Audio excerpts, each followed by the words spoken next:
Peace and blessings. This is Misal Bay, aka Warlock Asylum, coming at you once again with another lesson from the Simon Necronomicon. Today I'm recording in a different room. I got kicked out. Basically, I wanted to record a video during the day, and sometimes, I don't always get to have that way of things. So we got a different camera set up. I got, basically doing some stuff for my work computer. But in this lesson, we're going to finish up the tome, actually. We'll be getting into the Urilia text and also into the testimony of the Mad Arab, part 2. So I just wanted to kind of give some, like a real strong overview, because a lot of people revere the Urilia text. The Urilia text isn't a path. If you really look at the statue of the Baphomet, the one that's full like this, you can see the right hand up and the left hand down. So it's saying that the balance is between working the two rights, or just knowing what their use is for. Urilia text is not something that you go into every day. There's a situation in the book. There's a book I often tell people to read, which is where I get a lot of my information from outside of the forces themselves. It's called Spiritism and the Cult of the Dead. I think it was written in 1921. But in the book, he talks about Confucius and how Confucius was asked, by a young man, that his employer was away, what should he do? And Confucius told him, go into the graveyard and build an altar and sacrifice during the 4 seasons. So that tells you when the great bear is hanging from its tail. You know what I mean? So some people go into in the new moon, but that's not actual. There's another gem in Gates of the Necronomicon where he says that, I think it's in the last chapter before the calendar is given out. You know what? I have the book. Hold on a second. Yeah, try to look for that for a second. It basically tells you that those who are working with the right of the ancient ones would have waited to the dark of the new moon. I believe that is on page 209, but it's emphasized to the bottom half of the book. And what people forget is that in the midst of that is that the initiatory rites are done on the full moon. The rites of the calling could be done on the dark of the moon, whether they are uniquely, on the brighter side, celestial, or given the underworld side, which some of the instructions are given into the Urilia text. So the time of the initiatory rites is the full moon, but the time of the calling is during the dark of the stars. And this is in the last 2 chapters of the text, Gates of the Necronomicon by Simon. So you want to check that out when you get a chance and read that thoroughly. There's a couple of things I can share my screen we could talk about on the level of the Urilia text. Let me see if I could pull this up. Hopefully it will share. There we go. In the beginning, it calls it the Book of the Worm. So this is a chthonic rite. And one thing that it talks about being the most ancient evil, different things of that nature. One thing to keep in mind in all of this, let me just minimize this, is that when people get into rites, I've seen it happen in other traditions too. Black has always been associated with defending of the planet, different things of that nature. So when he says like a black Bodhisattva, in the I think it's in Gates and Necronomicon and also Dead Names.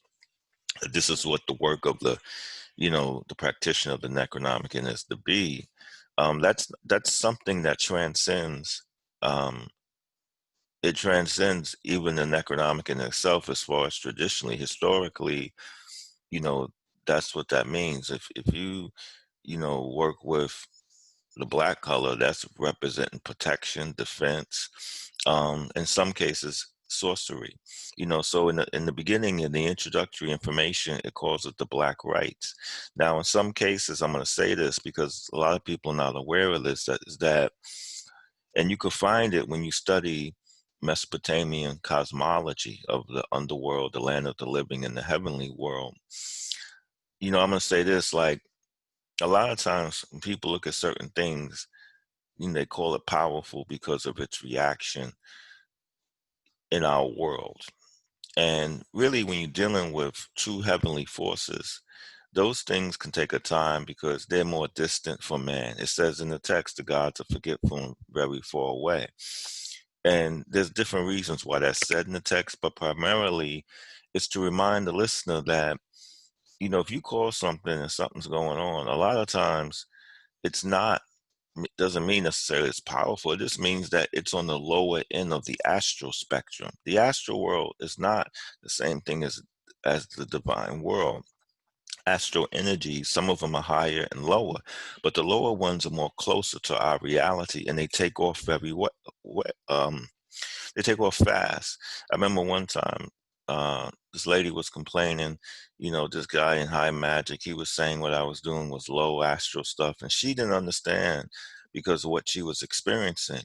Um, However, there's an understanding towards, people who are trained in magic or trained in the greater mysteries or even of the arcane faith. They understand what that is. There's a lot of things that are understood, um, that, a person who's just picking up this book and following it may not get, but there are, schools of thought that really teach you these things. And so in the beginning of the text, Simon mentions that it's not a book for beginners because you may take something to mean something else when it's a common, you know, like it's a common term in a majority of other schools of thought, you know. So it's all good because some people come along their path in different ways. It's not to browbeat someone just because they picked up a book and tried something. But sometimes it is good outside the context of reading, because reading is in the occult world is really made for a person who's actively in a certain school of thought that writer is a part of also. So he's translating messages to, this individual. I would say at this point, however, that what the workings of the Urilia text does is pull somebody into a lodge. You know what I'm saying? So when you see the Black Lodge, when you see it's saying that it's the book of the worm, it's the book of the chthonic powers that are like in the earth, like lightning coming from the earth into the sky, ground lightning. That's how a lot of people don't know that lightning comes from the earth and it shoots up into the clouds or whatever. It's an amazing process, but there's a lot of information that you could read about it online. So to the ancient perspective, and I think it's mentioned also in the introductory of the Simon, of this text, about the chthonic energies in the earth. So when you see the Baphomet up like this, it has a lot to do. Wait, let me just turn my share screen. When you see the Baphomet up like this, it has a lot to do, with the left hand down and the right hand up. It has a lot to do with, the energies of heaven and earth, you know what I'm saying? And so those are the keys of the kingdom that Christ was given. All this analogy lines up, you see what I'm saying? Um, sometimes if you look at religions objectively, you can see a lot of the teachings that they drew upon, just like you have teachings that, you know, we draw upon as practitioners of the Simon tone.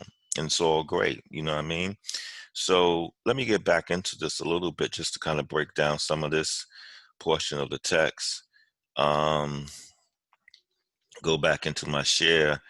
It's a beautiful text, beautifully written.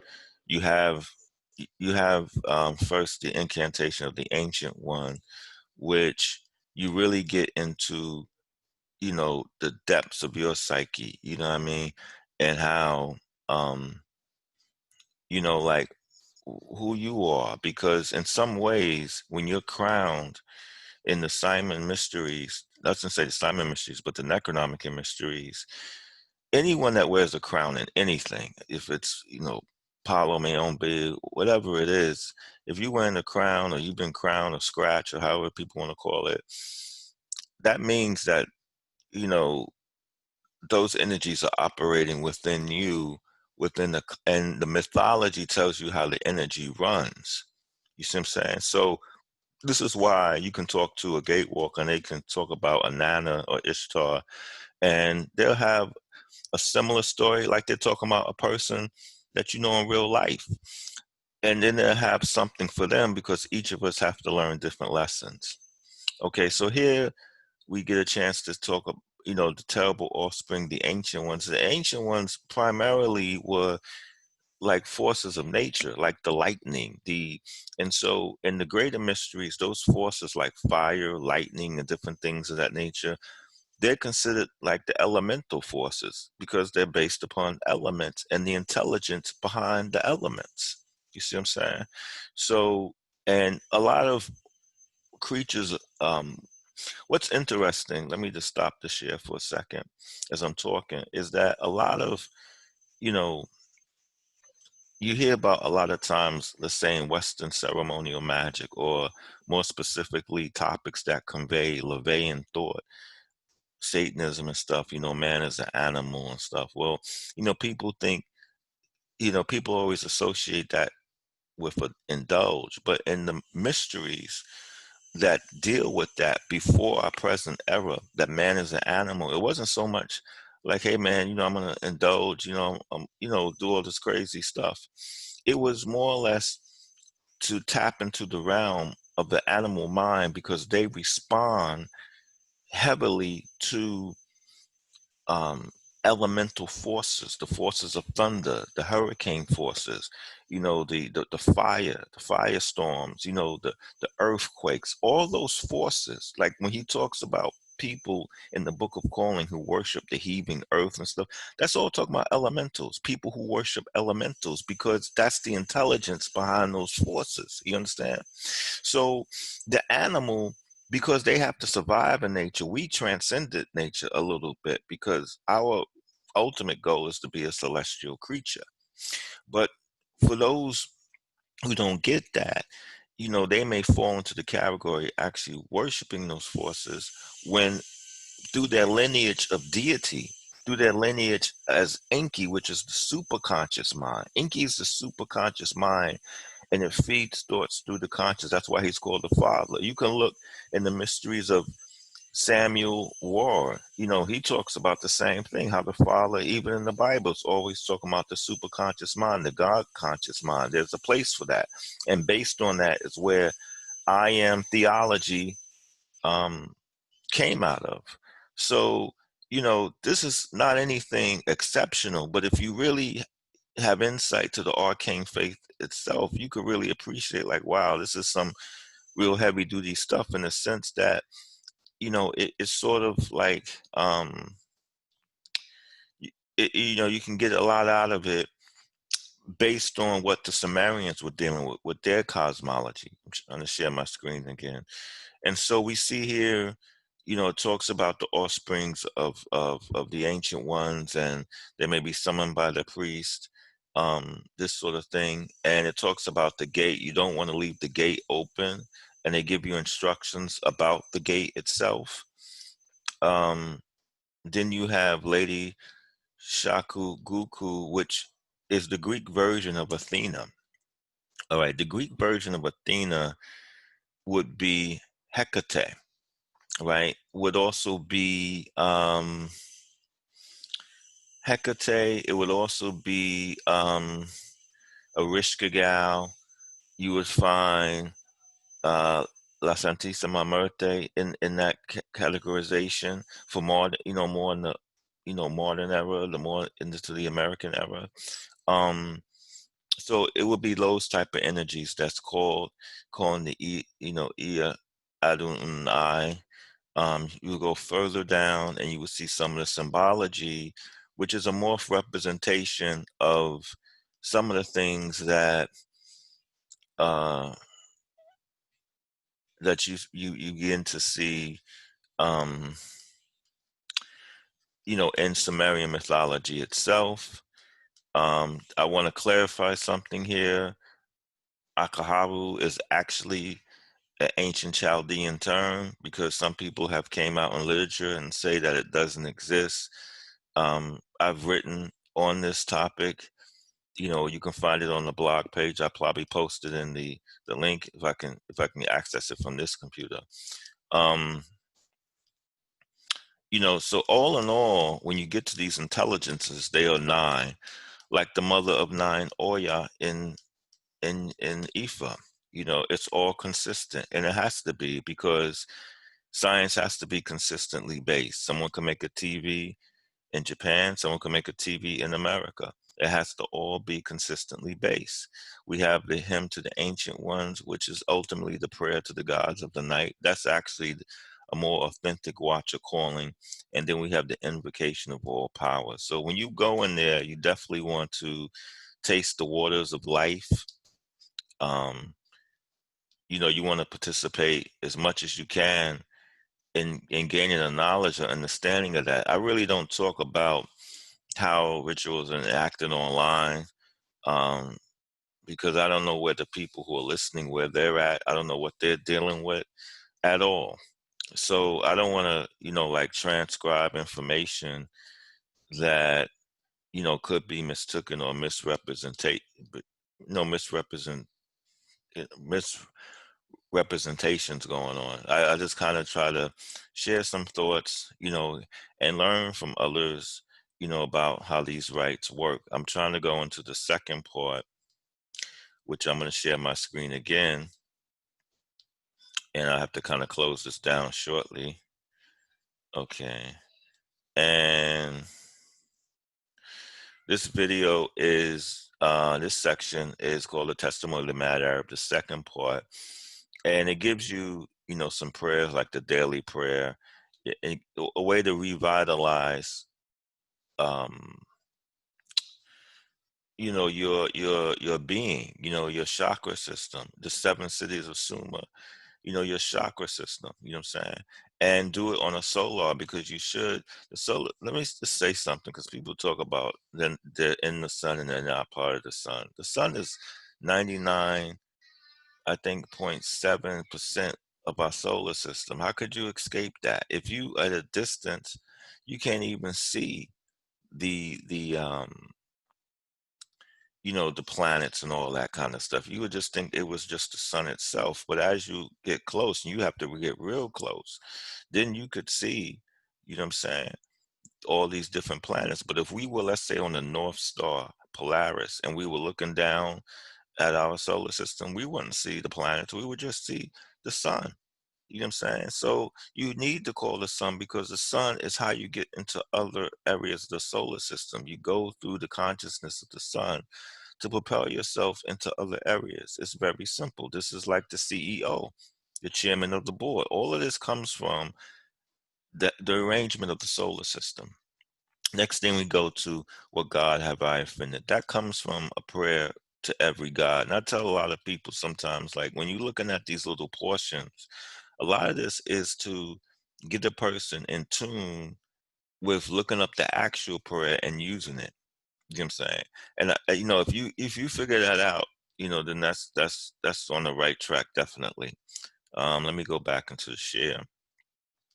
There's a lot of meat in here, and there's a sense of urgency because he's talking, really, to be honest with you, from a perspective of being in, working in the Urilia rite. The Urilia rite is actually worked at different times. It's not something that becomes a way. A person can work with the elements heavily, and that's the deception. But if you read Waddell's work, right, and he talks about the stone bowl that's mentioned in the Euro text. Waddell, he was a little bit bigoted. So if you're a person who identifies as a melanated individual or whatever, you might find some of the stuff this dude is saying a little bit like, man, why am I reading this dude? You know what I'm saying? He's a little bit bigoted. However, for me, I enjoy reading some of the works by bigots because they didn't, like, they're coming from this supremacist thought. And so when they first started investigating Sumeria, Egypt, and some of these other ancient lands, they reported honestly, like, yo, they're savages and all this kind of stuff. So in the honesty, they're revealing certain things that after they discovered the technology of these people, they started trying to, like, quote unquote, whitewash. So I enjoy reading some of the bigotry, but basically, when you read Waddell's book, I forget the title of it. It's one of his books. It's not the Dictionary of Sumer, of course. I think it's the other one. And he talks about the stone bowl, the Derv and Dur, and how there was a fight against the pre-Adamite Chaldeans and this other group of people over this technology. And the winner of that became eventually like a dominant power in the world.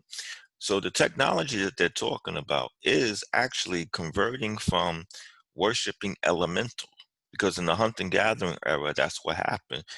And a man became adept and was taught, about the constellations and the stars from beings who are also in our family. It's not that they're not in our family, they're also in our family. Um, about these, stellar powers and everything. And so the rights became conjoined to a level because they do both influence each other, like definitely the movement of the planets, influence the chthonic energies on the earth. And you can see that in the lightning storm. You can go on YouTube, look at lightning storm, look at ground lightning and how it just shoots up to the sky. You think it's coming from the clouds. And this thing is drawing up from the earth, from the electricity in the atmosphere and going up into the heavens. That's very powerful. So it teaches you how these forces interact with each other and interact with each other within you. If you watch something on video, it can stimulate your sexual desires. That's the same thing as the ground lightning. So ancient men understood this and described a lot of it in allegory, and that's just how that worked. Let me just cut this down here. They give you the sign of the Scorpion Man, and he has a lot of information about what's going on inside the mountain. They give you several warnings, but one thing he does say, he tells you to write down, what you see and make your own copy of it. You know what I'm saying? And that's important because in writing, you get further insight into, um, you know, the system itself. Here's what he says. He says, watch well, however, all that they do and all that they say, and write it down in a book that no one will see, as I have done, for it will serve there well at some future time when thou will recognize them by their words and by their actions. And that's very important because when you do that, like if you don't, I tell people all the time that the Necronomicon goes, what you walk as a gate gives you a pattern of life. And sometimes I find a lot of people, they're stuck in Nana. They may complete the gates because in Nana is the whole entire system. And that's repeated in Nebo and Ishtar and things of that nature. So how you can tell the progress of somebody is, I think for 7 years, you like really fascinated by, you know, the lunacy, which what Nana represents, the mind sciences and, clairvoyance. And man, this is amazing. And then it's not that you just drop it, but you kind of gradually say like, okay, how's this going to work for me? How can I, you learn to see other things in commerce.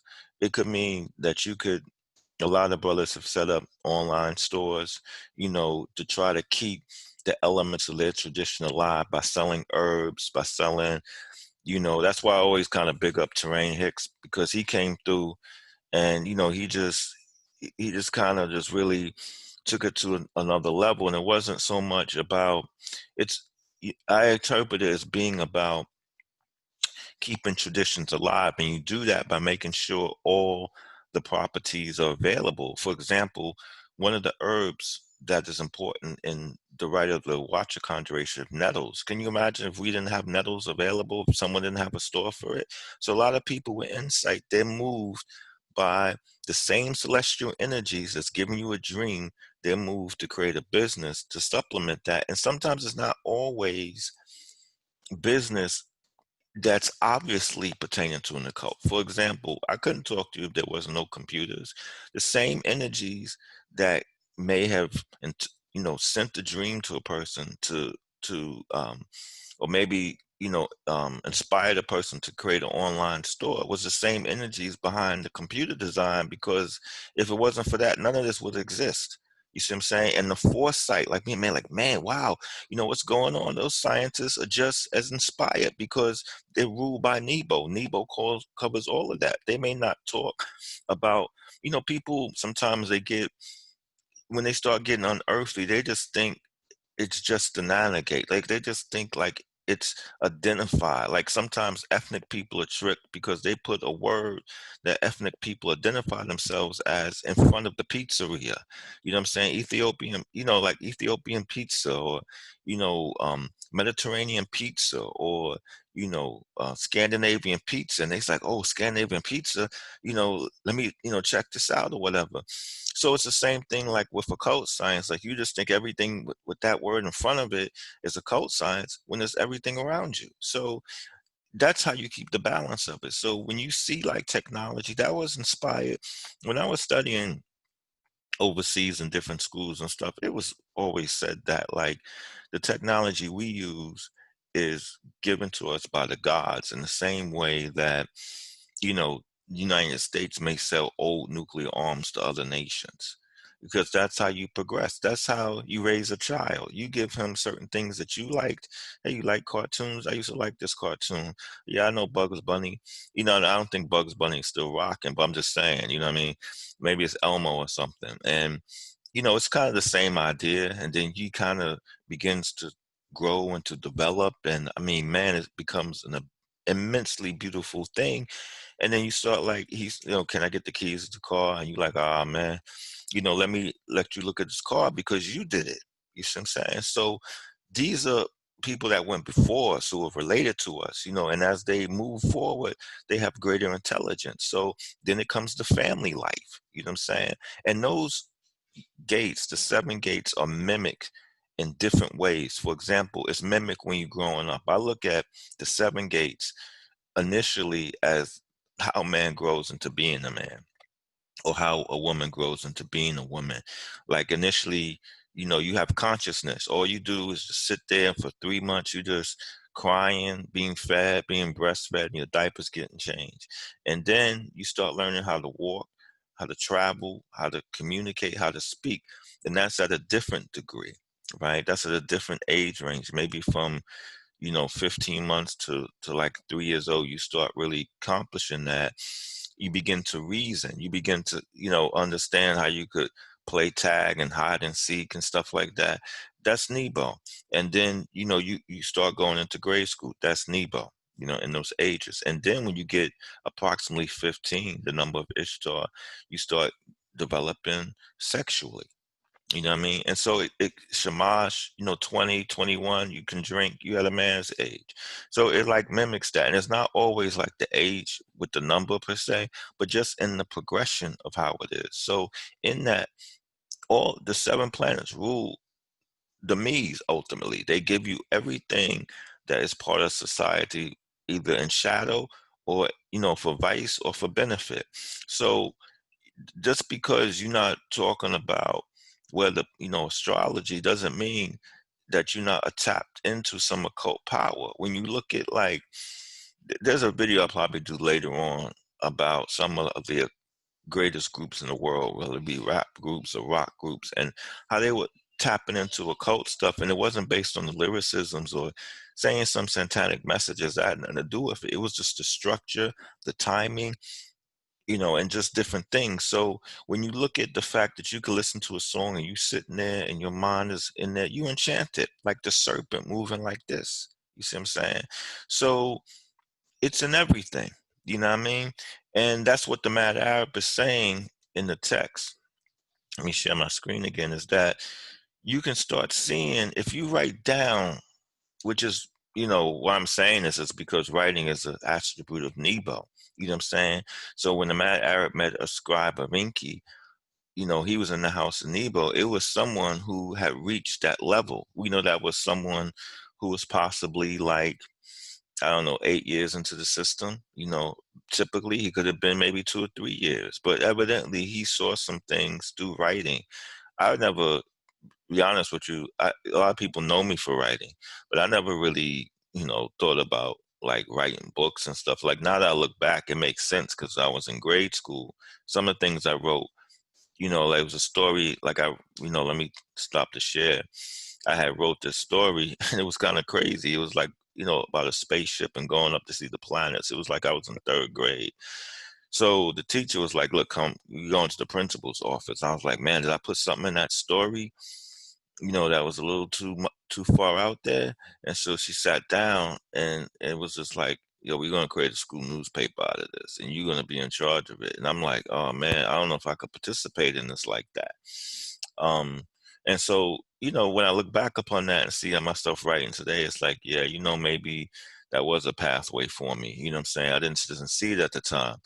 But in writing, you kind of learn a lot. You may not want to publish, but you definitely should write, whether it's a journal, whether it's, your own notes you want to keep. Because some people, they don't want to come out like that. You know what I'm saying?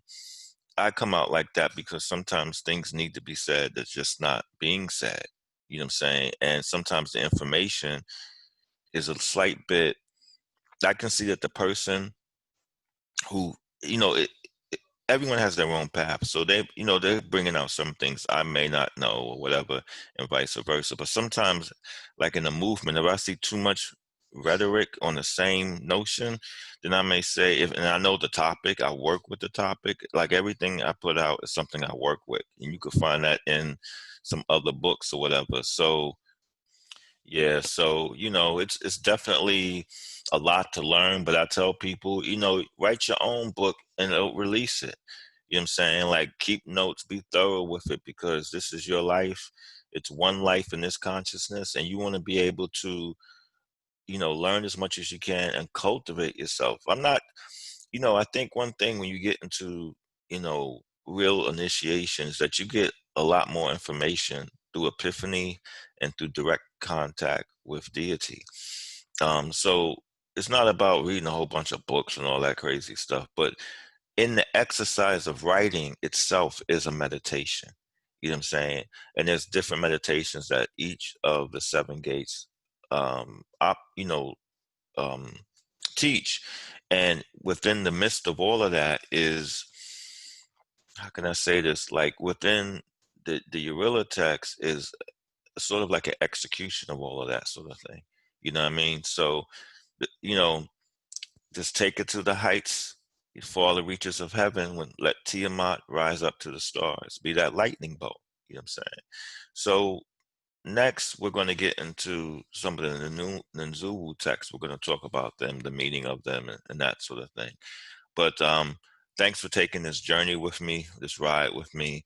And, you can always feel free to post a comment and share some of your thoughts, and we can expand on this in other formats. This is Misal Bay, aka Warlock Asylum, saying Wafube and have a blessed day.